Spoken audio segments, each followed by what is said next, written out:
नमस्कार दोस्तों, स्वागत है आपका। स्वराज एक्सप्रेस देख रहे हैं आप और मैं हूं आपके साथ शिवम। और बड़ी खबर का रुख करेंगे। बड़ी खबर भोपाल से मिल रही है, जहां पर 21 सितंबर को शुरू होने वाले मध्य प्रदेश विधानसभा के सत्र के पहले आज प्रोटेम स्पीकर रामेश्वर शर्मा ने सर्वदलीय बैठक बुलाई। बैठक में कांग्रेस की तरफ से नेता प्रतिपक्ष कमलनाथ भी मौजूद रहे। बैठक के बाद कमलनाथ ने कहा कि कोरोना को लेकर सत्र के दौरान जो भी सावधानी बरतनी चाहिए उस पर बैठक में चर्चा हुई। उन्होंने कहा कि वो चाहते हैं कि बजट पास हो, साथ ही जो प्रश्न और ध्यानाकर्षण है वो पूरे हों। हमने अभी सुनी है सब बातें, जहां कोविड की बात है। कोविड को ध्यान में रखते हुए जो संभव है, जो उचित है, हमने इस पर चर्चा करी है। केवल हम सहमत हैं बजट पर। बजट तो पास होना है, संवैधानिक आवश्यकता है। इसके अलावा हम चाहते हैं कि जो हमारे सदस्य ने प्रश्न दिए हैं, जो ध्यान आकर्षण दिया, इसका जवाब भी होए। सर, विधानसभा अध्यक्ष को लेकर सर, क्योंकि कई लोग कोरोना पॉजिटिव, तो विधानसभा अध्यक्ष का चुनाव होना चाहिए। अब विधानसभा अध्यक्ष तो 35 दिन बाद हम बनाएंगे। और इस खबर पर ज्यादा जानकारी के लिए हमारे साथ हमारे संवाददाता भोपाल से अतुल शर्मा लाइव जुड़ गए हैं। अतुल, नेता प्रतिपक्ष कमलनाथ ने कह दिया है कि वो चाहते हैं कि बजट पास हो, साथ ही प्रश्नकाल भी हो। तो ऐसे में 21 सितंबर को सत्र होने जा रहा है। सर्वदलीय बैठक में क्या कुछ फैसले लिए गए हैं, क्या महत्वपूर्ण जानकारी आप दे पा रहे हैं? देखिए, बिल्कुल शिवम, 21 सितंबर से मानसून सत्र होना है विधानसभा का, और ऐसे में मध्य प्रदेश में जिस तरीके से कोरोना संक्रमण बढ़ रहा है, तो उसको देखते हुए सर्वदलीय बैठक बुलाई गई थी विधानसभा में प्रोटेम स्पीकर रामेश्वर शर्मा द्वारा, जिसमें मुख्यमंत्री शिवराज सिंह चौहान और नेता प्रतिपक्ष कमलनाथ सहित तमाम जो है कांग्रेस के प्रतिनिधि मंडल के विधायक शामिल हुए, और बीजेपी की तरफ से भी कुछ विधायक शामिल हुए, जिसमें लगभग चर्चा की गई कि आखिर 3 दिवसीय जो सत्र है वो किस प्रकार का होगा, क्योंकि मध्य प्रदेश के अंदर स्थिति जो है इस समय कोरोना की काफी विकट और गंभीर हो चुकी है। ऐसे में कांग्रेस के जो विधायक, मंत्री और मुख्यमंत्री सहित तमाम जो नेता हैं, जो सदस्य है विधानसभा का, उनकी ये चिंता का विषय बना हुआ था कि आखिर कोविड के दौरान किस तरीके से सदन चलाया जाएगा। इसको लेकर पूरी तरीके से बैठक बुलाई गई। हालांकि बैठक के बाद जब हमारे प्रोटेम स्पीकर रामेश्वर शर्मा से बात हुई तो उनका कहना है कि सत्र आहूत जरूर होगा। यानी जिस तरीके से अभी तक कयास लगाए जा रहे थे कि पिछली बार की तरह इस बार भी सत्र आगे के लिए टाला जा सकता है, लेकिन ये अब स्पष्ट हो चुका है कि 21 सितंबर से मध्य प्रदेश का मानसून सत्र होने जा रहा है। हालांकि ये सत्र में कुछ बदलाव जरूर किए गए हैं। इतिहास में पहली बार जो है विधानसभा का सत्र वर्चुअल और एक्चुअल दोनों प्रकार से होगा। यानी कि अगर सदन के जो मेंबर हैं, यानी जो सांसद, जो मंत्री हैं, जो विधायक हैं, वो अगर चाहें तो अपने घर से वीडियो कॉन्फ्रेंसिंग के जरिए भी सदन की कार्रवाई में सम्मिलित हो सकते हैं, और साथ ही जिस तरीके से अगर वो चाहें तो विधानसभा के सदन में पहुंचे और अपनी बात रख सकते हैं।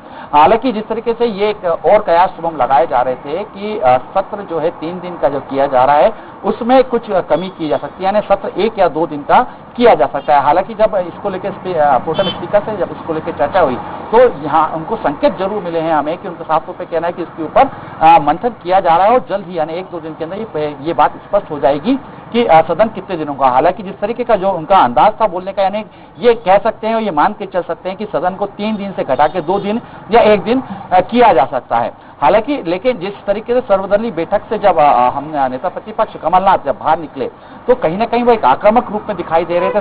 सत्र को लेकर साफ तौर पर उनका कहना था कि बजट जो है सदन में रखना बहुत जरूरी है, क्योंकि प्रदेश का अगर विकास करना है तो बजट की जरूरत पड़ेगी। और साथ ही जिस तरीके से जो सदन के सदस्य यानी जो विधायक गण हैं, जो उन्हें जो सवाल लगाए गए हैं वो सवाल का जवाब देना भी बहुत जरूरी है। प्रश्नकाल की भी उन्होंने कहीं ना कहीं मांग रखी है। लेकिन साथ में उन्होंने ये भी कहा है कि कोविड को देखते हुए जिस तरह की कोविड का संक्रमण बढ़ रहा है, तो हम सदन की हर कार्रवाई में हमारी सहमति है कि वो किस प्रकार से सदन चलाएं। लेकिन ये 2 जरूर उन्होंने विषय रखे हैं कि एक तो सवाल के उत्तर दिया जाए विधायक गणों का, और साथ ही बजट को भी रखा जाए, ताकि पूरी तरीके से जो व्यवस्था बनी हुई है इस समय काफी लंबे अरसे से मध्य प्रदेश के अंदर सदन नहीं हुआ है विधानसभा का।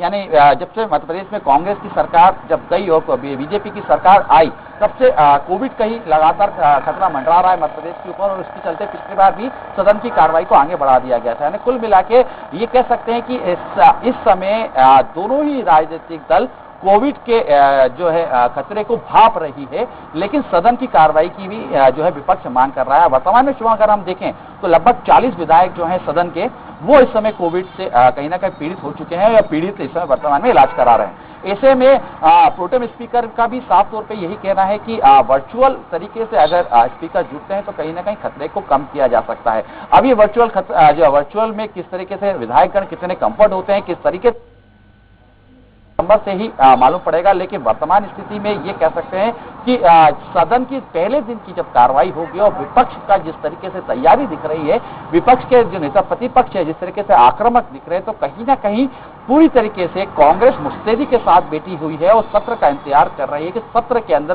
कोविड और फसल बर्बादी जैसे जो मुद्दे हैं उस मुद्दे के ऊपर सत्ताधारी पार्टी से सवाल पूछे जाए, हमला किया जाए, ताकि जिस तरीके से विधानसभा के उपचुनाव हैं, शुभम 27 विधानसभा में उपचुनाव होने जा रहे हैं और ऐसे में कांग्रेस ये पूरी तरीके से कोशिश कर रही है कि सत्र के माध्यम से अपनी बात रखे, जनता तक पहुंचाए और जो आरोप जो लगा रही है कांग्रेस की कोविड को लेकर, जिस तरीके से आज फिर मुख्यमंत्री जो पूर्व मुख्यमंत्री नेता प्रतिपक्ष हैं कमलनाथ, साफ तौर पर मध्य प्रदेश के स्वास्थ्य महकमे के ऊपर उन्होंने सवाल उठाया है।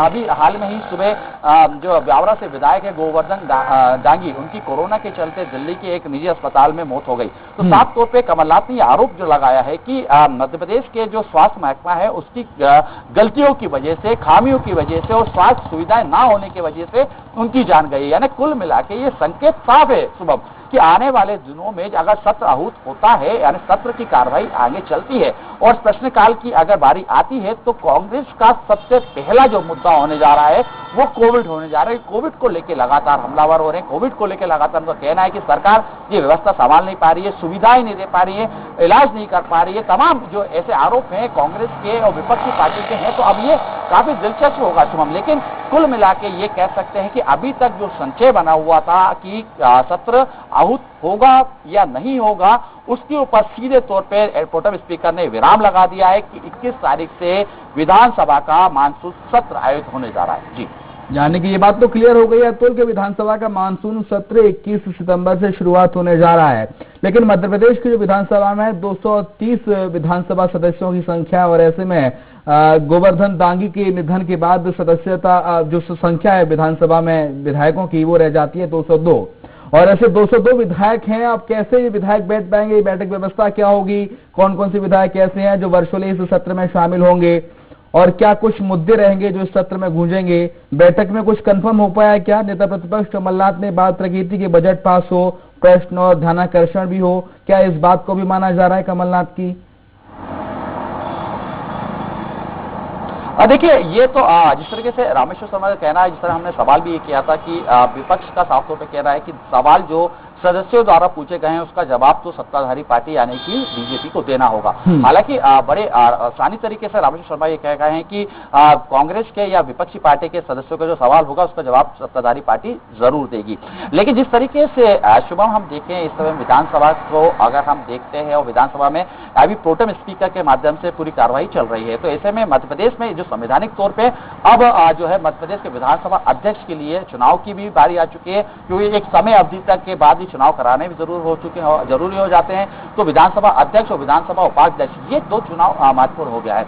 हालांकि इसको लेके अभी फिलहाल अगर हम बात करें प्रोटेम स्पीकर से या अन्य जो नेता हैं, तो इस तरह से अभी कोई भी बात सामने नहीं आई कि आखिर स्पीकर के जो चुनाव है वो किस तरीके से किए जाएंगे, क्या उसकी रूप में जो होगा रोडमैप होगा, क्या ब्लूप्रिंट तैयार किया गया, ये बात खैर अभी बाहर आना बाकी है। लेकिन ये चुनाव को देखते हुए तो ये जरूर माना जा रहा है कि ये चुनाव जरूर कराए जाएंगे, क्योंकि ये 3 दिन का सत्र जो है, अगर ये 2 दिन का भी हो जाता है तो पहले दिन और दूसरे दिन में किसी भी दिन एक दिन में ये जो है इलेक्शन जरूर करवा लिए जाएंगे।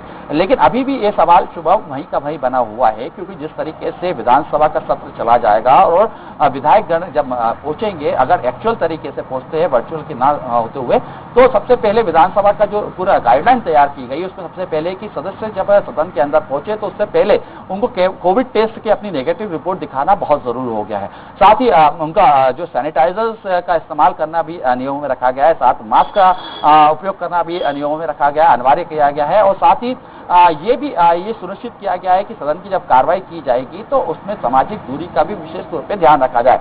कुल मिला के कह सकते हैं कि सरकार की तरफ से अपनी पूरी तैयारी तो सत्र को लेकर कर दी गई है, लेकिन जिस तरीके से कोविड का लगातार जो प्रकोप मध्य प्रदेश में बढ़ रहा है, वो विधानसभा के 40 जो सदस्य है वो कहीं ना कहीं कोविड से पीड़ित हो चुके हैं। और आज सुबह ही जो है कांग्रेस विधायक जो है डांगी की जब मौत होती है तो कहीं ना कहीं सवाल भी उठने लाजमी हो चुके हैं कि आखिर सत्र को किस सुरक्षा के बीच आयोजित किया जाएगा, क्योंकि हालांकि दावे जरूर किए जा रहे हैं।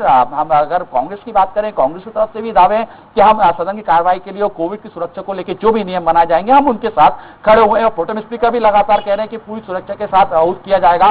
और जिस तरीके से वर्चुअल और एक्चुअल ये जो बात की गई तो कहीं ना कहीं एक बड़ा जो है कदम उठाया गया है विधानसभा सत्र की विधानसभा की तरफ से कि वर्चुअल तरीके से भी जब सदस्य जुड़ेंगे तो अपने घर से या जहां पे वो हैं उस समय तत्कालीन जो स्थिति जहां रहेगी वहां से जब वो जुड़ेंगे तो कोविड का खतरा कुछ हद तक तो हम जरूर कम कर सकते हैं। लेकिन अगर संख्या लगातार अगर यहाँ पे बढ़ती है विधानसभा में तो कहीं ना कहीं खतरा जरूर रहेगा। लेकिन किस तरीके से जो है प्रशासन विधानसभा का है वो उसको किस तरीके से मैनेज करता है, क्योंकि सामाजिक दूरी सबसे बड़ा हथियार है कोविड से बचने के लिए। सामाजिक दूरी सदन की जो स्थिति है 230 की है। देखिए जिस तरीके से हम ये कह सकते हैं कि 202 विधायक की उपस्थिति अभी वर्तमान में विधानसभा के अंदर हैगी, तो ऐसे के अंदर कितने विधायक शरीक होते हो, कितने लोग कोविड का प्रकोप के चलते वर्चुअल तरीके से जुड़ते, ये भी शुभम आने वाले समय में देखने को मिलेगा। जी चलिए, बहुत शुक्रिया अतुल तमाम जानकारी को साझा करने के लिए।